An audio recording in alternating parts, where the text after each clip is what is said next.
Dia 17, dia 10 de abril de 2025, 17 horas e 33 minutos em Brasília. Estamos aqui numa webinar da Graph Capital. Eu, Reinaldo Gomes, sócio e head de toda a estratégia macro da operação, e também aqui meu sócio, Kael Tomás. Tomás, né, Kael?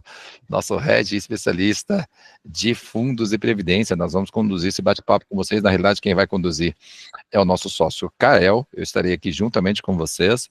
Vocês fiquem super à vontade, nós estamos ao vivo no YouTube e também estamos dentro do Google Meet. Aqueles que quiserem fazer perguntas, ficam à vontade. De primeiro momento, usem o espaço aqui dentro do chat e a posteriori nós deixaremos ali em torno de 15 minutos para algumas perguntas de vocês. E claro, eu também vou aproveitar e entrevistar e perguntar para o nosso especialista Kael nesta condução, tá bom?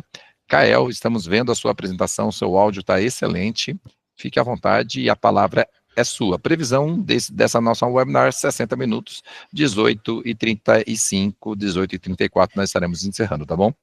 Kael, fique à vontade. Perfeito, pessoal.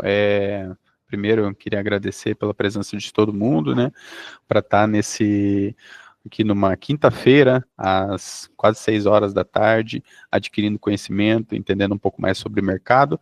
E aqui a intenção é que vocês saiam desse webinar com um entendimento muito mais profundo de o que são fundos de investimento, o que é uma previdência privada, por que existem essas classes de ativos e o porquê que talvez você deveria ter esses ativos em carteira pensando em uma saúde financeira como um todo, tá?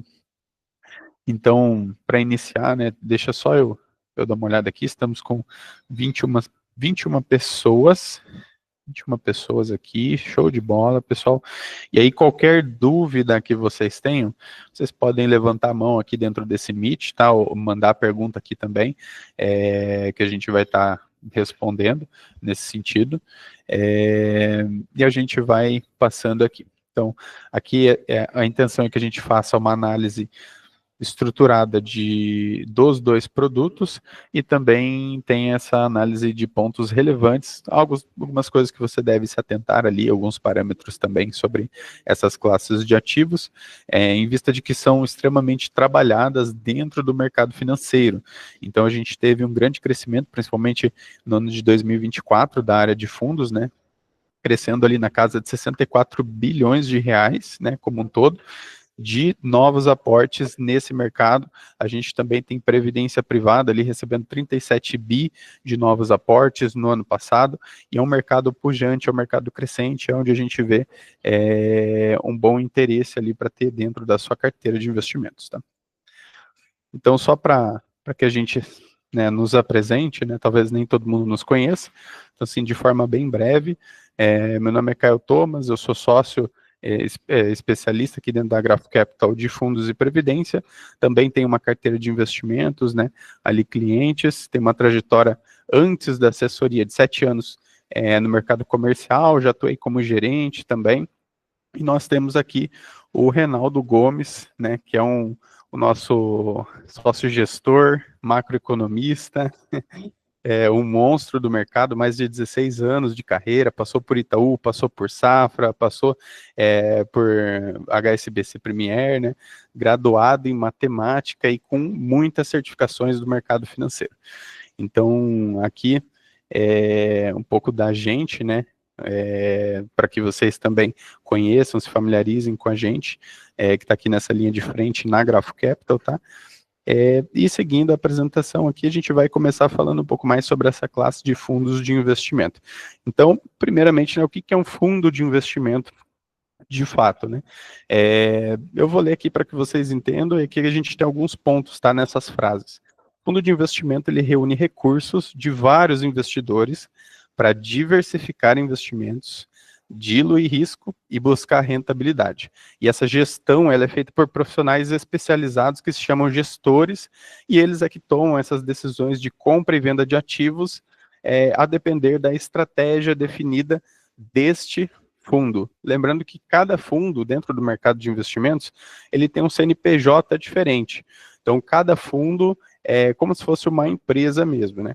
E aí o gestor ali que está dentro definindo essa estratégia vai fazer ali de acordo com os parâmetros que ele tem as devidas alocações. Então é a mesma coisa que dizer que eu vou reunir meus milhões, o Gomes vai reunir os milhões dele, o Malfato os dele, o Polito os dele também. A gente pega isso, reúne, entrega na mão de uma gestora e ela vai fazer toda essa diversificação ali com base no fundo de investimento ao qual a gente está alocando. Então é basicamente essa ideia que você pode ter de fundos. Gomes, se você quiser complementar alguma coisa nessa fala, pode ficar à vontade também, tá? Só levantar a mão. Maravilha. Então, aqui de cara, a gente já tem algumas vantagens quando a gente olha para esse cenário, né? Aqui a gente elenca 5 boas vantagens que você pode ter quando a gente olha para esse mercado de fundos de investimento, que é a gestão profissional, diversificação, acessibilidade, transparência e performance. Vou falar um pouquinho mais sobre cada um desses aqui também, tá? Mas para que vocês entendam, isso aqui é super importante também, já falar de antemão, tudo que a gente falar aqui, praticamente tudo, tá, que a gente for falar aqui de fundos, também se aplica à previdência. E lá no final, quando a gente for falar sobre esse produto específico de previdência, a gente vai colocar ali as 10 vantagens que se tem ao ter uma previdência privada, mas ela funciona como um fundo de investimento, tanto que é um fundo de investimento de previdência que a gente chama. Então, existem algumas diferenças por ele ser um ativo, né, a previdência de longo prazo, então tem algumas diferenças, mas para que vocês entendam que isso aqui que a gente está falando tem a ver tanto com a classe de fundos, quanto com a classe de previdência, tá? Então, a gestão profissional é o quê? Justamente o que a gente comentou ali anteriormente. Você vai ter uma gestão profissional mais ajustada de um profissional que se chama gestor, tem um grande conhecimento de área, sabe fazer essa alocação de recurso de terceiros, tá? E ele vai fazer toda essa estratégia, vai estar tudo bem desenhado e vai ter essa gestão que pode ser ativa ou pode ser passiva. Fora isso, você também tem a diversificação, porque, por exemplo, em um fundo de renda fixa, você não vai ver uma concentração, tudo em CDB, você não vai ver isso. Assim como em ações, você não vai ver um fundo de ações que está 100% alocado em Petrobras, por exemplo. Então, o gestor mesmo, nesse seu entendimento, nesse seu conhecimento, vai fazer essa diversificação ali dentro, dependendo, logicamente, do estilo do fundo, né? Da classe desse fundo de investimento. A gente vai falar um pouco também sobre as diferentes classes que existem, né? Então a gente teve aqui gestão profissional, diversificação, acessibilidade. Aqui em acessibilidade a gente tem essa vantagem, por quê? Porque é muito fácil com que você mesmo na pessoa física, né, nós assessores, possamos ter acesso a esse tipo de produto. Aqui na acessibilidade também entra a questão do aporte inicial. Então, assim, você com pouco dinheiro consegue ter acesso a essa estrutura de produto de fundos de investimento, né? Então, por exemplo, com R$100 você abre um fundo de reserva de emergência, por exemplo. Então, você tem essa acessibilidade muito maior, que às vezes você tem dificuldade em outras classes porque demandaria um capital maior, né? Então, aqui entra um pouco nessa questão da acessibilidade. A transparência, ela se dá devido a que os fundos de investimento, né, como eles são, cada fundo é um CNPJ, eles também trazem consigo uma lâmina que descreve exatamente qual é a estratégia desse fundo, ao que esse fundo se propõe a fazer, né? Vou dar um exemplo aqui, o fundo tem ali um alvo de 110% do CDI, é um exemplo, né? Ou de IPCA mais tanto. Então, você tem essa transparência sendo descrito. Na lâmina, você vai ver no mês a mês quanto que isso rentabilizou, se foi positivo ou negativo, no caso de fundos mais agressivos, né? Ou você vai ver também ali fundos de renda fixa mais defensivos, mas você consegue ver ter essa visualização de rentabilidade no mês a mês que o próprio gestor coloca. E você também consegue ver em que esse ativo está alocado. Então, por exemplo, um fundo de renda fixa que está alocado 50% em crédito privado, 30% em CDBs, é um exemplo, 10% em caixa. Então, você consegue ter uma ideia de uma forma bem transparente de como que esse fundo foi desenhado, qual que é a estratégia para ele. Então, você tem essa visão que é bem legal, né? E a performance. quando a gente olha para essa situação de performance do fundo, o fundo ele sempre se compara ao que a gente chama de um benchmark. Então, o que é esse benchmark? É ao que esse fundo é atrelado. Então, a gente vê fundos que são comparados ao CDI, a gente vê fundos que são comparados à Ibovespa, por exemplo, que é a Bolsa Brasileira, a gente vê fundos de investimento que são comparados à inflação. Então, por exemplo, a gente não poderia comparar um fundo que é atrelado à inflação com um fundo que é atrelado ao CDI. A gente precisa ter essas métricas para fazer essa comparação, mas os fundos, né, no que tange a performance, eles sempre estão visando ter uma rentabilidade maior do que o seu benchmark, ou que acompanhe levemente acima. Então você tem essa parte, essa ponta estrutural de performance muito bem definida, né? Gomes? Eu vou aproveitar, Kael. Pessoal, a gente tem aqui vários clientes entrando, outros saindo. O que é bacana entender aqui também, tá, Kael? Eu sei que por mais que seja uma webinar, e a intenção aqui é pedagógica, né? Não é uma intenção comercial, aqui é realmente querer ensinar vocês, né? Essa é um pouco da ideia. Ah, mas pô, quem tem que saber de fundo? Vocês, a gente sabe. Mas quando nós estamos aqui na outra ponta, eu vou falar assim, olha, eu vou referenciar para você um fundo e não uma tesouraria, por mais que nós temos aqui o nosso sócio Eduardo de Gouveia, que cuida de toda a estrutura de tesouraria, e que também é um bom produto, é fundamental que o cliente entenda sobre fundo. Então, aí, Kael, a nossa missão aqui não é ser tão um economês, né? Porque o economês não é palatável, não é degustável, mas ao mesmo tempo a gente precisa contribuir para um crescimento de todos, tá? Então, mas basicamente o fundo é pegar o teu dinheiro, dar na mão de alguém que sabe fazer o que tem que ser feito, e você vai ter gestão profissional, diversificação, acessibilidade. Imagine, você consegue ter fundos que têm 1 bi de tamanho, que vão comprar produtos extraordinários dentro do mercado nacional e internacional, e você tem acesso hoje no Brasil de forma muito, muito facilitada. Então, é um pouco disso para que vocês entendam, e a gente vai buscando aqui um pouco de cadência ao longo da jornada desse webinar. Fiquem à vontade também ali. Sempre a pergunta, Kael, que a gente tem que responder assim, como que isso, lá na outra ponta, reverbera para o cliente, o quanto que isso é bom para o cliente ou não. Então, é um pouco dessa nossa mensagem nesses primeiros 5 minutos aqui com vocês, tá bom? Pode seguir, nobre Kael. Perfeito, Gomes. Obrigado aí pela contribuição, tá? Deixa só eu colocar para cá, maravilha.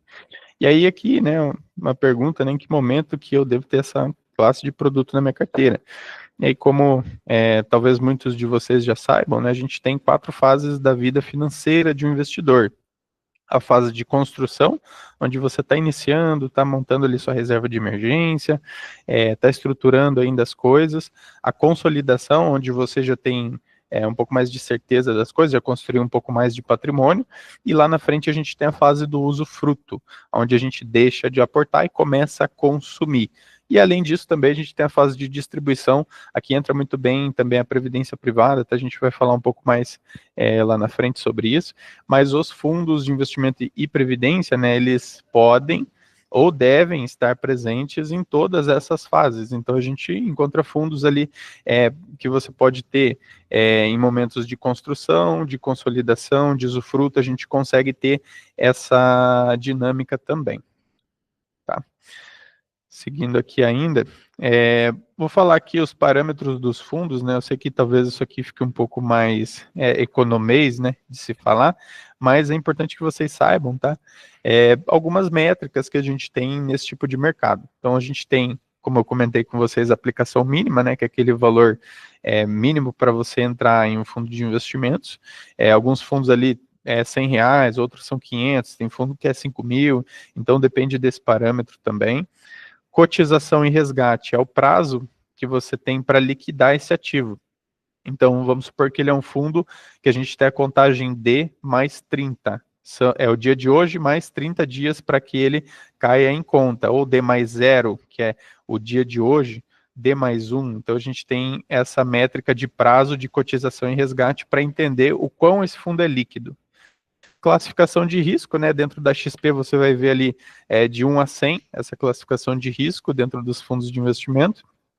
E aí os fundos também têm as taxas de administração e de performance que serve ali para custear, ali a gente vai falar um pouco mais disso aqui ali na frente, e o benchmark, que é, como eu comentei para vocês, ali é o que a esse fundo de investimento é atrelado. Então, fundo é atrelado a CDI, fundo é atrelado a IPCA, fundo é atrelado a Ibovespa, então a gente consegue ter um pouco de noção desses parâmetros, tá?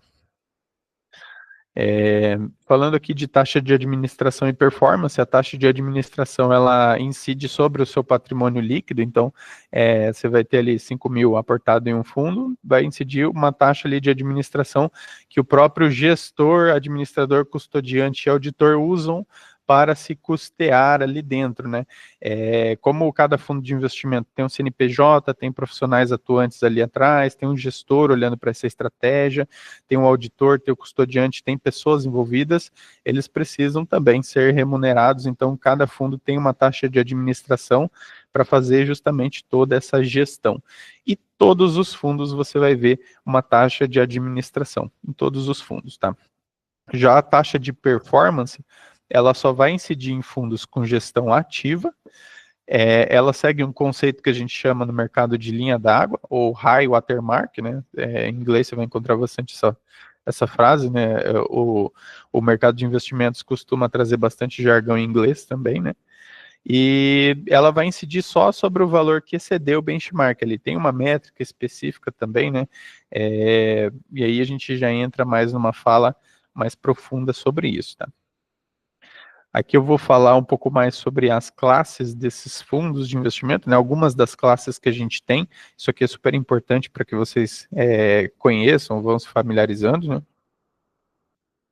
Então a gente tem ali fundos de renda fixa, geralmente onde a gente vai construir a nossa reserva de emergência. Então você vai ter ali fundos de renda fixa bem líquidos, com 0 dias de liquidez, com 1 dia de liquidez, 30 dias, até fundos com 180, 360 dias de liquidez para fundos de renda fixa. E aqui em renda fixa a gente encontra tanto fundos atrelados ao CDI quanto atrelados à inflação, né? A gente vê outros tantos tipos de fundos, né? Ações, fundos de ações que são os FIAs, né? Um pouco mais mais conhecidos ali pelo pessoal da renda variável, né? Então, são fundos ali que o gestor vai estar comprando e vendendo ações para ter essa dinâmica, geralmente de gestão ativa, tá? Você vai ver fundos alternativos, fundos cambiais, fundos trend, fundos de direito creditório, os fundos multimercado, né, que sofreram bastante nesses últimos períodos, vem começando a recuperar, né? Mas qual que é a fala aqui? Você tem uma gama muito grande de estratégias às quais você pode ter acesso e colocar para dentro da sua carteira, se fizer sentido, claro, com perfil, prazo e objetivo. Gomes? Eu penso que, Caio, quando a gente estiver falando de fundos, os nossos clientes e amigos, que é a questão, pensa o seguinte: o fundo, ele seria como se fosse uma ponte, um veículo, aonde você pode acessar praticamente tudo do mercado, tá? Desde ações, ETFs, praticamente tudo. E isso é ótimo, porque você deixa de ter uma visão sua, que é um desafio, né, entender tudo de mercado, e deixa para alguém que tem a especificidade do tema. Então, quando a gente ligar para ti e falar assim, olha, nós temos um fundo, Gomes, eu quero investir em ouro, tem fundo de ouro? Tem. Gomes, eu quero investir em dólar, tem fundo de dólar? Tem. Eu quero investir em fundo que investe na Ásia? Tem.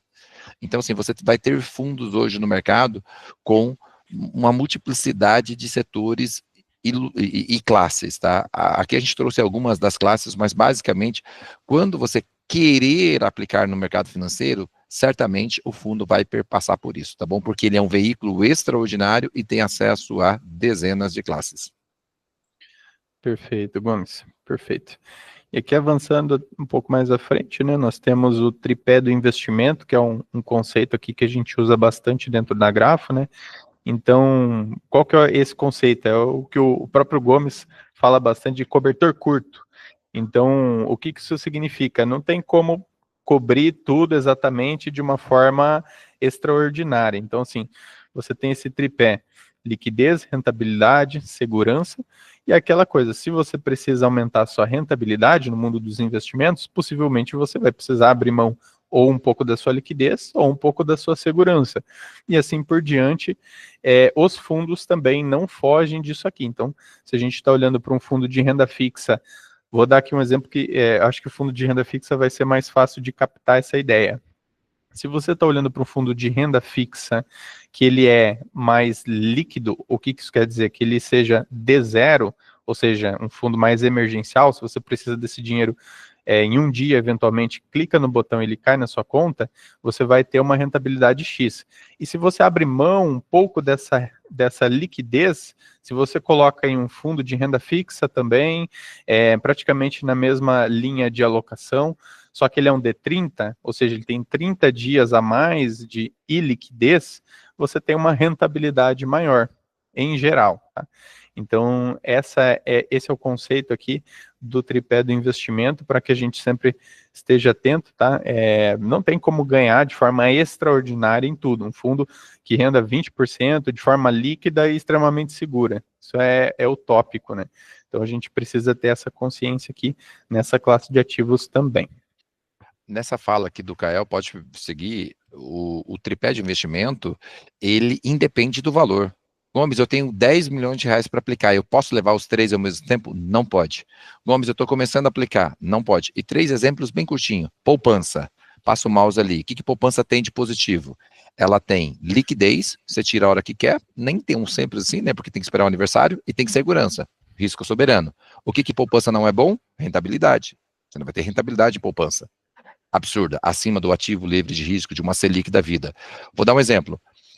Ações, você tem muita rentabilidade. Teve ações aqui que rodou a 20% nesse ano.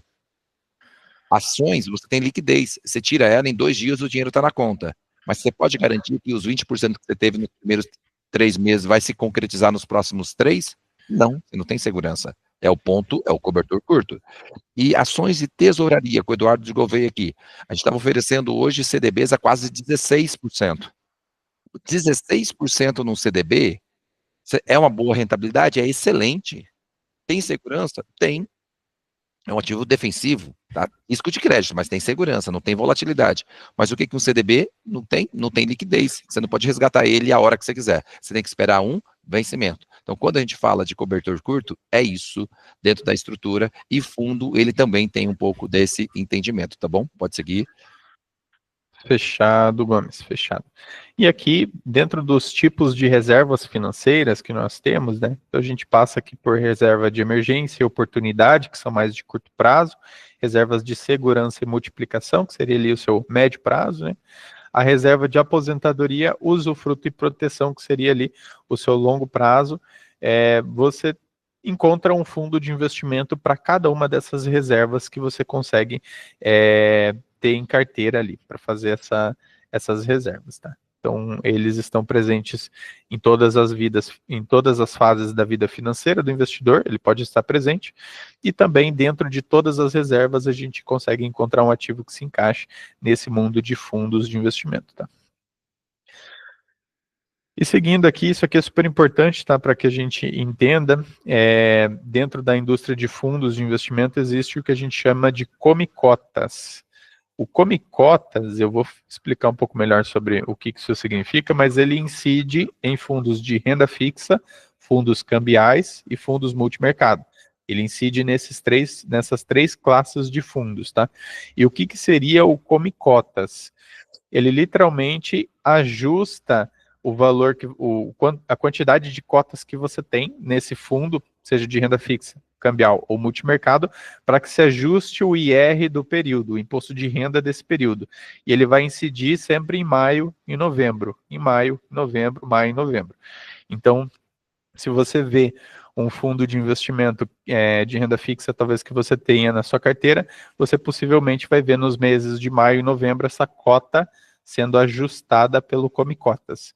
E geralmente a própria gestora do fundo, por exemplo, é um fundo da XP, você vai receber possivelmente um e-mail da XP explicando exatamente quantas cotas foram ajustadas pelo Come Cotas nesse mês de maio, e nesse mês de novembro também você vai ter essa visualização.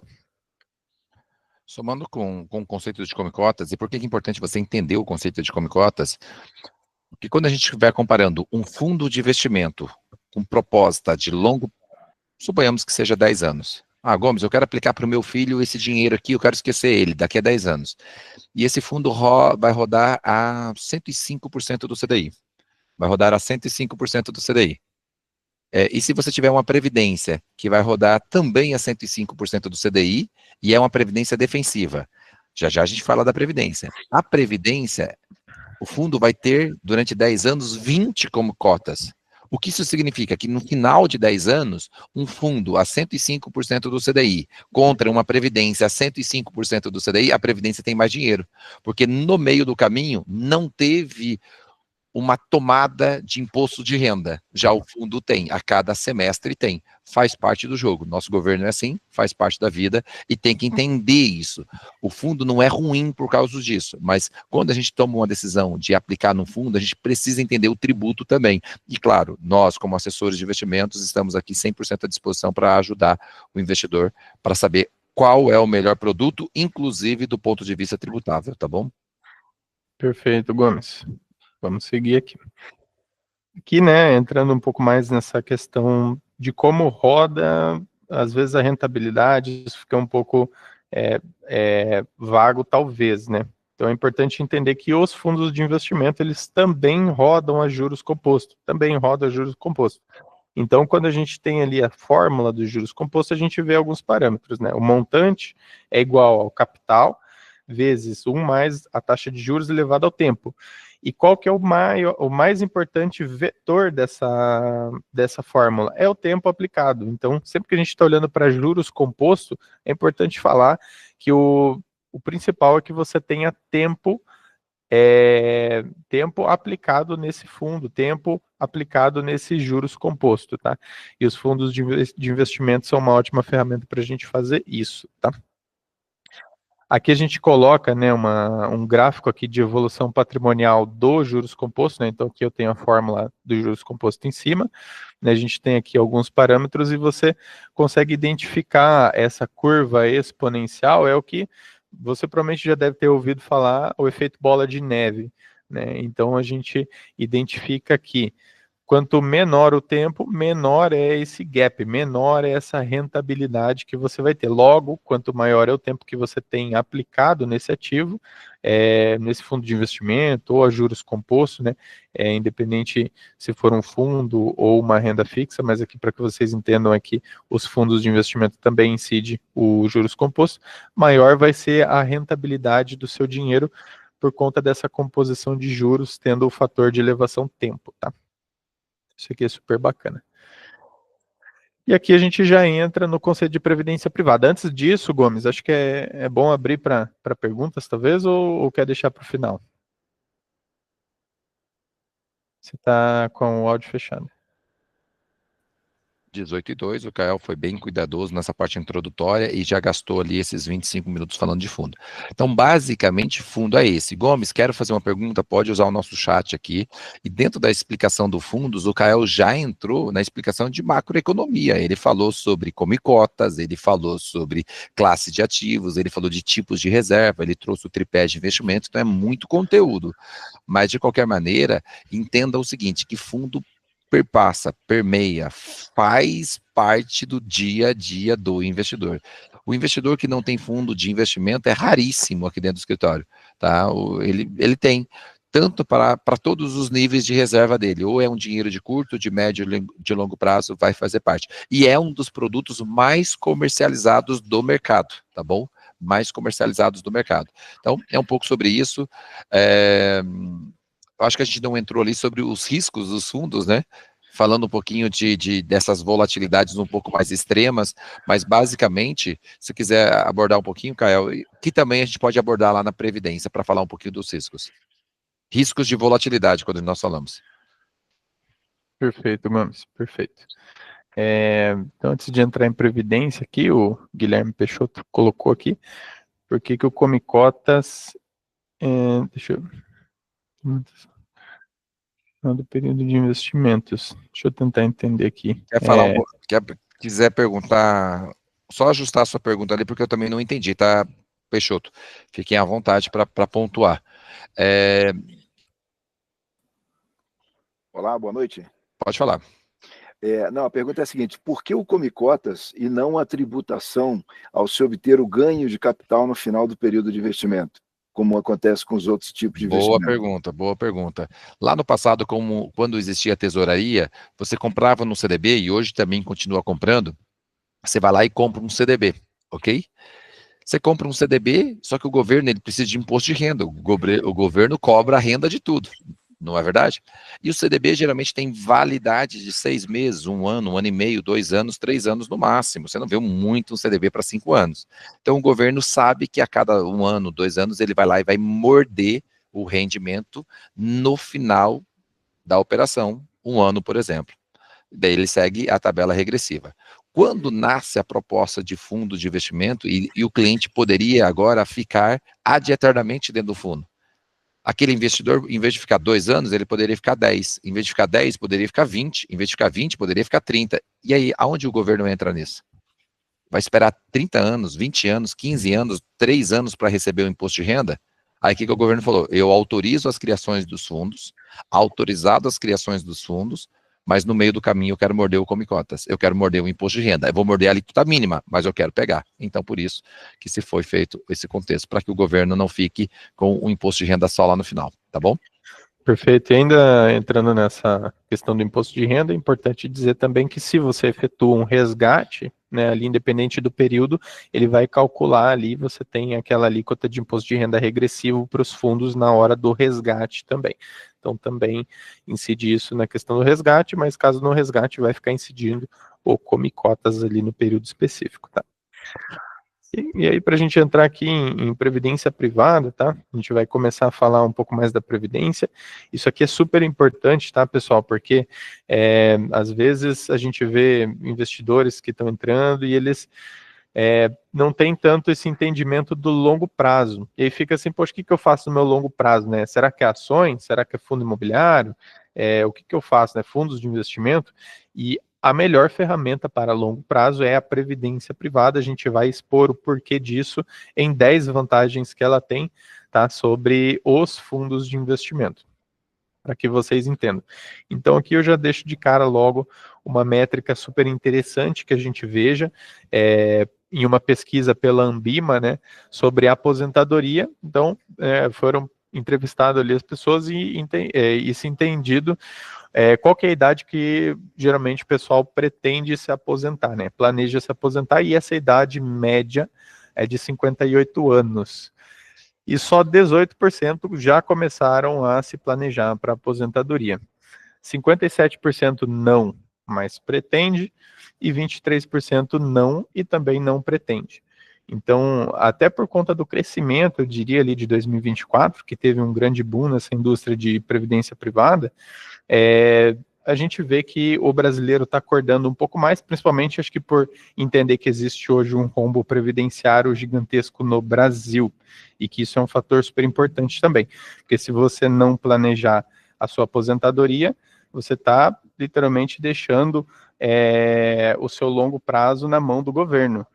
E aí, chegando lá na frente, será que essa conta fecha?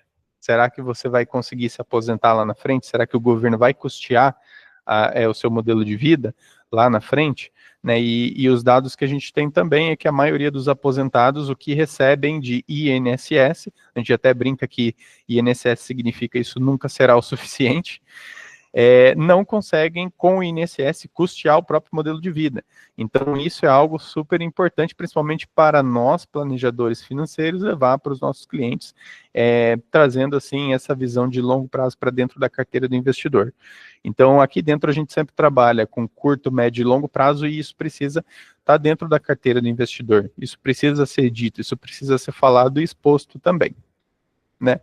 E aqui entrando nas vantagens da previdência privada, né, que a gente elencou 10 vantagens, a gente tem como vantagem número 1 ali, estímulo do governo, né?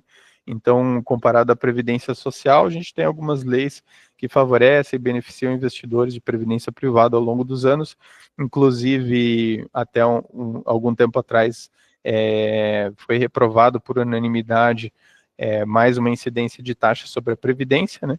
Então a gente tem esse estímulo do governo. Aqui a gente tem duas coisas. O ponto 2 e o ponto 3, eles se conectam, tá? Mas a mobilidade macroeconômica, que seria essa portabilidade entre estratégias. O que isso significa? Vamos supor que você tem um fundo de previdência que hoje está em renda fixa. E por algum motivo, sei lá, esse fundo começou a performar mal, alguma coisa aconteceu, a gente consegue simplesmente portabilizar esse fundo para outro fundo de renda fixa ou para um fundo de ações, para um fundo multimercado, a gente consegue ter essa liberdade na questão de portabilidade.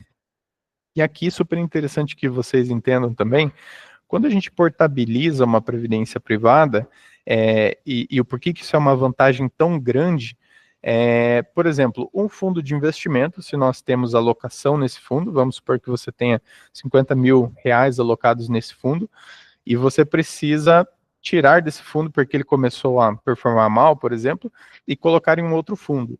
Você precisa solicitar o resgate, ele vai pagar, você vai pagar ali a alíquota de imposto de renda, né, vai talvez descontar o IOF, dependendo, incide ali as taxas, esse dinheiro cai líquido na sua conta, você precisa escolher outro fundo, realocar esse patrimônio e começar tudo de novo, essa contagem regressiva de imposto de renda.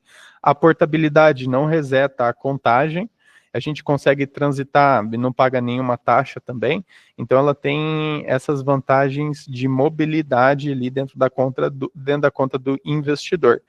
E aqui a gente teve a portabilidade macroeconômica, né? Então eu estou falando entre portabilizar de um fundo para o outro. Mas aqui no tópico 3 a gente também consegue portabilizar entre instituições. Então, por exemplo, digamos que você tenha uma previdência lá no Bradesco ou em outra instituição financeira. Você consegue portabilizar ela para dentro, por exemplo, da XP, sem pagar imposto de renda e sem início da recontagem ali da tabela regressiva. Então, você tem essas duas coisas na questão de portabilidade. Entre fundos, na própria instituição, ou entre instituições. Você consegue fazer essas duas coisas ali. Eu queria somar, Caio, contigo assim, eu acho, na minha nobre opinião, humilde opinião, que a mobilidade, na minha opinião, é um dos maiores benefícios de previdência privada. Perfeito. É um dos maiores. Porque previdência, lembra que eu falei que fundo é ponte? Previdência é ponte. Só que a diferença é que o fundo é ponte de curto, médio e longo prazo. Previdência é ponte de médio e de longo prazo. Beleza? Figurar de forma metafórica é isso. Agora, o fundo, o mercado está bombando lá fora. É um exemplo. E eu estou sentado em cima de ativo que ganha variação cambial mais variação de mercado privado americano, ok? Só que passa um tempo, no Brasil faz sentido a gente aplicar em juros Brasil. Quando eu tenho meu dinheiro aplicado num fundo de investimento externo, e eu quero sair desse fundo de investimento externo e vir para um fundo de investimento de juros Brasil, eu pago imposto de renda e reinicio a alíquota novamente no produto. Previdência não. Previdência, eu já desenhei isso, assim, eu estou numa previdência de RV, renda variável, eu quero ir para uma previdência multimercado, eu só troco. Troco depois, volto. Você pode trocar a cada 60 dias, você pode trocar sem nenhum problema. A economia, ela é cíclica, ela é uma alternância de altos e baixos e faz parte da vida ao longo do tempo. Alternâncias de topos e vales. Então, a Previdência, ela te dá essa segurança de você falar, não tá legal isso aqui, estou aplicando em juro pós, deixa eu ir para juro pré, estou aplicando em juro pré, deixa eu ir para juro multimercado. Então, a portabilidade ou a mobilidade macroeconômica é extraordinário. E somado com isso, a portabilidade entre instituições, porque ela também te dá essa liberdade de mudança, fechado? Então, é o que eu acho, que é uma das maiores ou dos maiores. O que você gosta em Previdência? Eu gosto da mobilidade. Eu gosto do cliente estar no melhor produto, no melhor momento, na hora que tem que estar. E se ele precisar sair, não é tributado por causa disso. Fechado? Pode pedir. Perfeito, Gomes. E aqui, fora essa mobilidade excelente que a gente tem dentro da Previdência, a gente também tem eficiência tributária, né? A gente tem imposto de renda menor na Previdência, ela também segue uma tabela regressiva, ela é uma tabela um pouco mais longa, né? Na verdade, até 10 anos, né? Chegou ali, a partir de 10 anos, você paga a alíquota mínima de 10%. Lembrando que Previdência é um ativo que a gente pensa para longo prazo sempre, tá? Então, ter essa tabela regressiva chegando ao imposto de renda menor é excelente, uma vez que em fundos de investimento, a menor alíquota é 15%. Na Previdência a gente tem 10% de alíquota mínima. E ela não incide o Come Cotas em nenhum tipo de classe de previdência privada, nem previdência de renda fixa, nem previdência de multimercado, não vai incidir o Come Cotas ali também, então você tem essa eficiência tributária que é bem interessante. Quer pontuar aqui também, Gomes, nessa parte da eficiência? Eu creio que, assim, eu pontuei isso lá no fundo. Imagine mais uma vez, eu tenho uma filha, então quando eu aplico em previdência para ela, ela tinha 5 anos de idade, e eu projeto retirar o dinheiro que lá está aplicado quando ela fizer 18, porque é para a educação dos filhos dela, para a educação dela. Se eu tivesse esse dinheiro em fundo, imagine 13 anos multiplicado por 2, porque é 2 Come Cotas por ano, daria 26 Come Cotas ao longo do período. E ela tem uma previdência, e ela começou a fazer a previdência quando ela tinha 5 anos. Pessoal, previdência, ela serve para todo mundo. O meu filho, quando ele nasce com 1 ano de idade, ele já tinha previdência. Eu tenho um cliente com 92 anos, esse cliente tem praticamente 95% do capital dele em previdência. Já já a gente vai dizer por quê. Então, previdência é crucial para todo cliente, não é crucial para todo o dinheiro do cliente, mas que é para todo cliente sim, e justamente porque ele tem uma força tributável absurda, tá bom? Força tributável, pode seguir. Perfeito. Aqui a gente entra no terceiro tópico, e aqui a gente elenca 10, mas se a gente fosse resumir, são 3 excelentes vantagens, que é a mobilidade que você tem com esse dinheiro, a segunda coisa é a eficiência tributária, e a terceira é a questão sucessória, que você tem dentro da previdência privada. Então aqui a gente passou por alguns pontos ali de vantagem da previdência, né, dessa classe de ativo. Chegando no sexto aqui a gente vai falar um pouco mais sobre essa questão do inventário. Então todo patrimônio que você tem financeiro, ele vai entrar em inventário, a menos que ele esteja, claro, existem algumas outras soluções, holding familiar, mas aqui, se tratando de produtos financeiros dentro do mercado de investimento, o que você tem em previdência privada, ela não transita em inventário, e cai ali aproximadamente em 30 dias úteis na conta do beneficiário legal ali definido em vida. Então, sempre que a gente contrata uma previdência privada, a gente vai definir ali, por exemplo, Gomes, quais são os beneficiários que você vai querer colocar na sua previdência privada? Quais são as porcentagens desses beneficiários, né?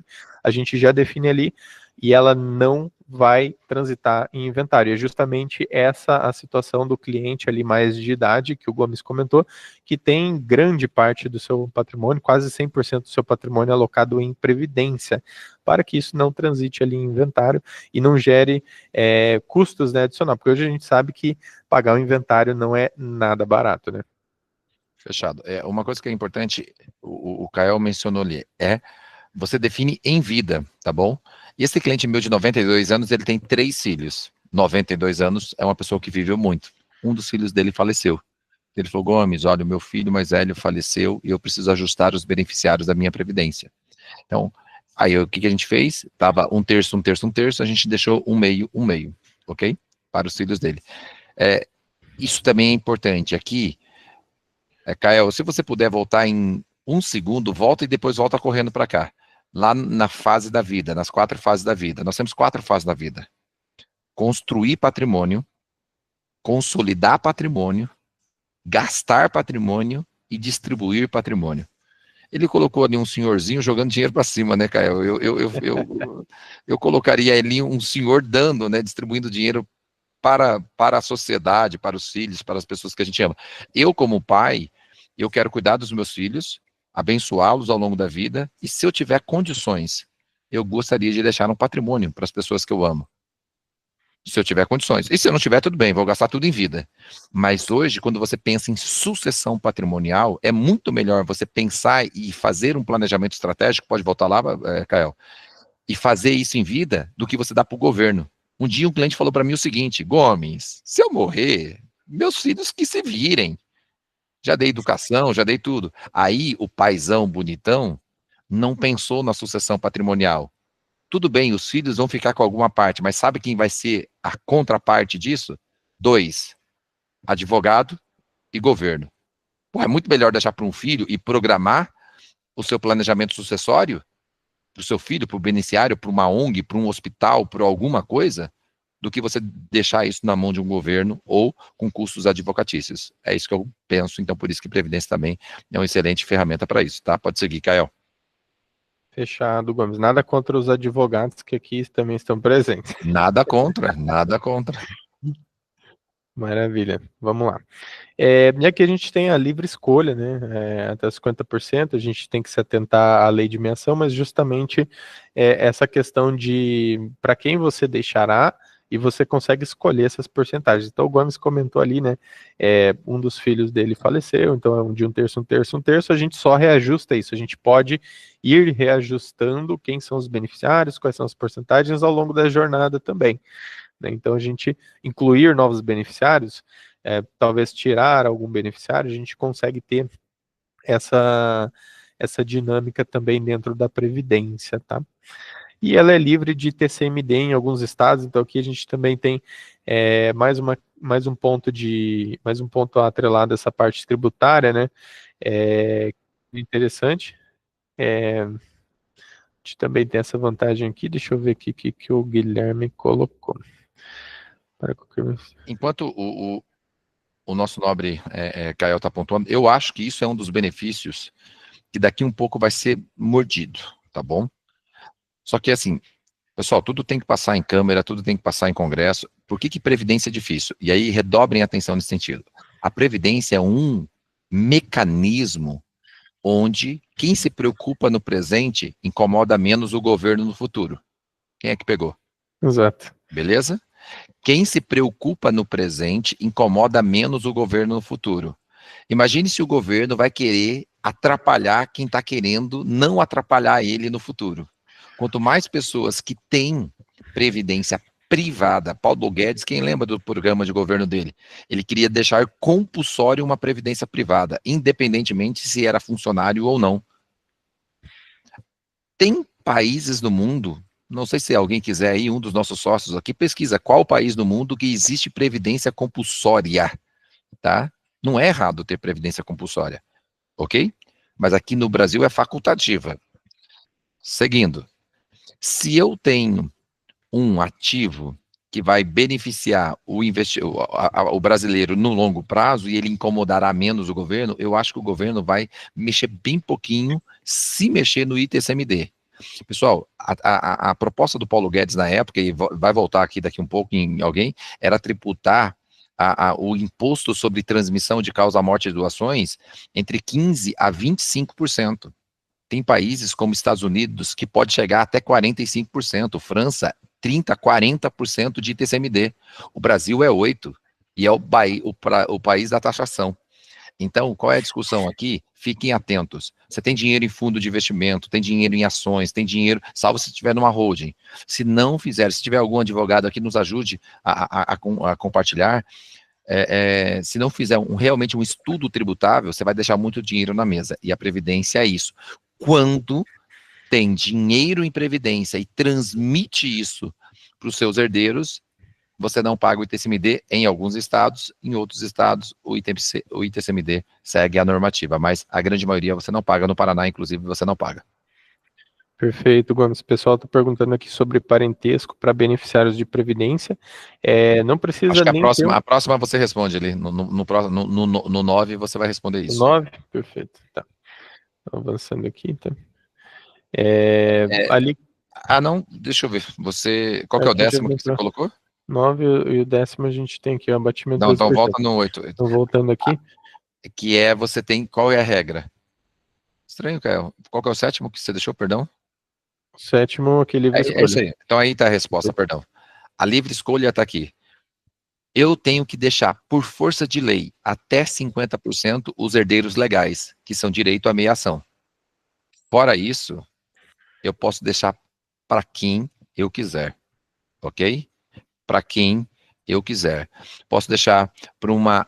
Tem uma cliente nossa, que ela foi por muitos anos dona de um orfanato. E ela estava chegando já no finalzinho da vida. E dentro do orfanato tinha 25 crianças. O que ela fez? Usou as 25 crianças na parte que era possível. E é incontestável, tá? Até 50% é direito dos herdeiros. Gomes, eu sou dono de uma previdência, eu não quero dar para os meus herdeiros. Você distribui em vida. Faleceu, é direito dos herdeiros até 50%. O 50% excedente, você tem direito de distribuir para quem você quiser. Então tá aí a resposta, tá bom? Austrália possui previdência privada compulsória. Obrigado, Isaac. Valeu. Pode seguir. Legal. Aqui, complementando, né, não precisa ter um parentesco direto ali sanguíneo, tá? Você pode destinar ali para outras pessoas fora da família. Seguindo aqui, né, essa é uma das vantagens também tributárias, né, mas em caso de falecimento, então assim, se o titular de um VGBL falece nos primeiros 4 anos, depois de contratar e tem optado pela regressiva, agora mudou ali essa questão de escolha, né, Gomes? Mas os beneficiários pagam a alíquota máxima de 25%, inferior à maioria dos outros investimentos em sucessão também. Então você tem essa vantagem, né, de alíquota menor, caso isso aconteça nos primeiros 4 anos de VGBL. Importante entender que tem 2 tipos de previdência, PGBL e VGBL.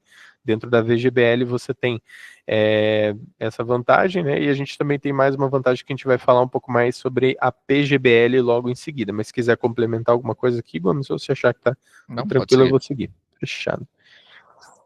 E aqui, né, a 10ª vantagem de previdência é que a gente tem um abatimento de até 12% no imposto de renda para PGBL, para o plano PGBL, até 12% a gente consegue abater ali na declaração de imposto de renda, contanto que ela seja uma declaração no modelo completo, tá?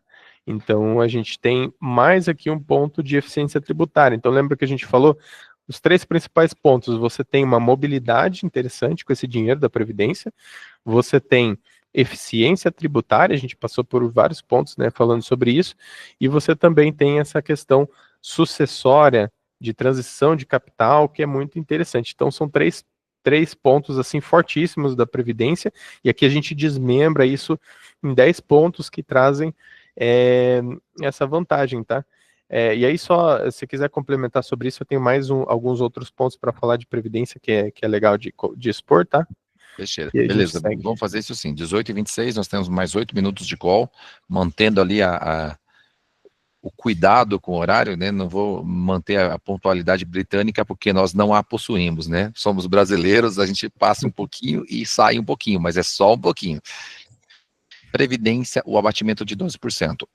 Quando eu era funcionário, na época, eu trabalhei 10 anos como funcionário de banco e outras instituições também, mas banco, quando eu fiz muita previdência no banco, seguinte, suponhamos que eu ganho 100 mil reais, é só um exemplo. Qual é o imposto no Brasil para quem ganha 100 mil reais? Tem que pagar 27,5%, ok? Passou do máximo, tem que pagar 27,5%. Tem toda uma regra de abatimento que você tem direito, mas quem tem ganho superior hoje no Brasil, ali na ordem de 54, 50 e poucos mil reais, ele já paga a alíquota máxima. O exemplo de forma figurativa é 100 mil reais. Suponhamos, é só um exemplo, mas cabe de forma lúdica para trazer. Eu posso aplicar até 12 mil reais em previdência PGBL, que no ano subsequente eu tenho direito de compensar isso. Então, ao invés do governo cobrar 27,5% sobre 100 mil reais, ele vai cobrar 27,5% sobre 88, porque eu apliquei 12 em previdência privada e isso me dá um direito de abater. Além disso, eu vou ter, suponhamos, médico, escola, dependentes e afins, tá bom? Então, esses 12 mil reais que eu iria pagar uma tributação de 27,5%, eu iria pagar, eu não pago. Então, imagine ali, dá alguma coisa próximo de uns 3 mil reais. Eu não pago. Eu sou isento de pagar, eu tenho direito de auferir isso na minha tributação do ano subsequente. Pessoal, isso é ótimo. Durante anos da minha vida, eu fui abatendo o meu imposto de renda porque eu aplicava em PGBL. Pô, Gomes, então quer dizer, e lá na frente, a hora que você for resgatar, aí o PGBL tem uma regra diferente do VGBL, que a gente não vai entrar no detalhe aqui, porque tem bastante nuances, mas basicamente o PGBL, quando eu aplico, eu tenho benefício tributário na entrada direto. Quando eu saio, eu pago imposto de renda sobre tudo. O VGBL, quando eu aplico, eu não tenho nenhum benefício de diferimento tributário. E quando eu saio do VGBL, V de vida, o meu imposto de renda é exclusivamente sobre o rendimento. No PGBL, o meu imposto é sobre o capital aplicado, porque ele tem um benefício extra que você ganha direto no aporte. Gomes, para quem é o PGBL, para quem é o VGBL? O PGBL precisa de uma análise bem criteriosa, mas geralmente é para o investidor que tem declaração do tipo completa, que tem outras estruturas ali que faz sentido para esse investidor, e nós, como consultores, te orientamos. Bom, estou na dúvida, não tenho, enfim, não tenho certeza, fecha os olhos e coloca no VGBL que não vai ser errado. Mas, hoje, o VGBL é um baita de um incentivo tributário para o investidor também, tá bom? Até 12% de abatimento no ano subsequente. Fechado, fechado. E aqui, só para complementar, tá? Quando a gente fala de previdência, a gente tem um aporte mensal compulsório, né? A gente pode definir isso via sistema. Então, quando a gente contrata a previdência, a gente define lá quem serão os beneficiários legais dessa previdência, né, para essa transição. A gente define qual que é esse valor inicial que vai entrar na previdência privada, né, qual é o fundo, também a gente vai definir isso, e a gente pode, e até recomenda, que coloque um aporte mensal. Então, pensando nos 3 tipos de aporte, inicial, esporádico e mensal, a previdência vai funcionar super bem como um aporte mensal. Isso a gente define ali quais são os valores de aporte mensal. Então, por exemplo, quero R$1.000 de aporte mensal na previdência. Então, a gente define para uma data que vai entre o dia 1 até o dia 25 do mês, que seja da melhor data para esse desconto, e estando esse dinheiro em conta investimentos, esse ajuste é feito automaticamente, por isso ele é compulsório. Então, tendo esse dinheiro na data contratada, o valor contratado, ele desconta e incorpora dentro do fundo de previdência, e não é necessário que a gente faça um operacional ou que o cliente também faça um operacional. Então, isso também é uma super vantagem, né? Traz mais dinamismo ali mensalmente pensando nesse aporte. Fantástico, Caio, fantástico. Podemos colocar ali como extras, porque fundo de investimento não faz isso, tesouraria não faz isso, ações não fazem isso. Previdência faz. E o consórcio também faz isso, né? Uma estrutura que debita também do investidor. Mas olha, Previdência, sem dúvida nenhuma, essa vantagem, eu não tinha pensado nisso, Caio. Muito bom, muito bom. Puxado, isso é legal de colocar também. E aqui, como conclusão, né, respeitando o nosso horário aqui, os fundos de investimento e a previdência também, ela é fundamental para a saúde da carteira. Lembrando que aquilo que a gente falou de fundos, né, os parâmetros também se aplicam às previdências, né. É claro que a gente não vai ter todas as classes de fundos olhando para a previdência, né, por exemplo, previdência e investimento global a gente não vai ter, e alguns outros também a gente não vai encontrar, mas é essencial para a saúde como um todo. E falando um pouco mais sobre a Grafo, né, a nossa missão é assessorar o nosso cliente de acordo com o perfil, prazo e objetivo, conectando ele ao que realmente importa e levando o maior número possível de brasileiros à sua liberdade financeira. Essa é a nossa missão e isso é Grafo Capital. Fechado, Gomes? Excelente, excelente. Pessoal, nós deixamos o chat aqui aberto, teve algumas considerações, algumas perguntas, ficamos gratos. 18h32, hein? Top, top. Excelente, que legal. Pessoal, obrigado. Passamos aqui boa parte da nossa webinar com um bom quórum, tá bom? Mercado financeiro não é para todo mundo. Que assuntinho xarope, meu amigo Kael. Né? Atender sobre tributação de previdência numa quinta-feira à tarde, mas eu não tenho dúvida que quem esteve aqui aprendeu bastante coisa. Obrigado a todos. Uma excelente. Erasmo Ferreira levantou a mão para perguntar, fique à vontade de perguntar, e se levantou a mão para aplaudir, recebemos os seus aplausos aqui. Muito obrigado a todos. Pessoal, todo o nosso time está 100% à disposição de vocês. Está aqui o telefone da Grafo, tá aqui os nossos assessores, aquele que veio convidado por um assessor, seu assessor está prontamente à disposição. Se você quiser bater um papo com o Kael sobre isso, fique à vontade para conversar um pouco com o Kael sobre isso, e eu tenho certeza que nós estamos 100% à disposição. Esta live vai ficar gravado lá no YouTube, depois a gente encaminha o link para vocês, se necessário, tá bom? Considerações final, Kael, da minha parte, só meu muito obrigado e vamos para cima. Perfeito, pessoal. Queria agradecer aqui o tempo de vocês por estarem aqui numa quinta-feira à noite para falar um pouco mais sobre produtos, ter um pouco mais de entendimento no mercado. Isso mostra que vocês estão comprometidos com a vida financeira de vocês e, sem dúvida, para a gente isso é maravilhoso de se ver, né? Clientes ali que estão engajados, né? Que estão nesse caminho tão maravilhoso que é. Então contem comigo, contem com o Gomes, contem com todo o time Grafo, com todos os nossos assessores, para estar ladeando vocês nesse processo. Qualquer dúvida, 100% à disposição. E aqui o meu muito obrigado, né? Uma excelente noite para todo mundo e fiquem com Deus. Isso aí, um grande abraço, acima, até mais, Tchau, tchau. tchau, tchau.